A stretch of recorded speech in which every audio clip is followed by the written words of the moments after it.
Share मार्केटमध्ये trading करताना दोन प्रमुख ॲनालिसिसचा वापर केला जातो. एक टेक्निकल ॲनालिसिस तर दुसरा फंडामेंटल ॲनालिसिस.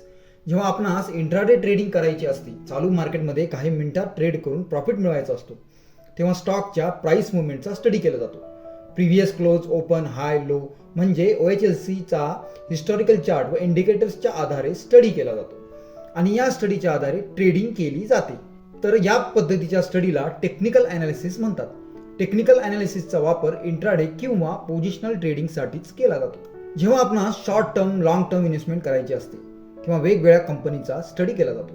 एखाद्या कंपनीच्या बिझनेसचे स्वरूप काय, प्रॉडक्ट कोणते, रेव्हेन्यू किती, प्रॉफिट आहे की लॉस, कर्ज किती वगैरे वगैरे, या सर्व गोष्टींचा स्टडी करून चांगली कंपनी इन्व्हेस्टमेंटसाठी निवडली जाते.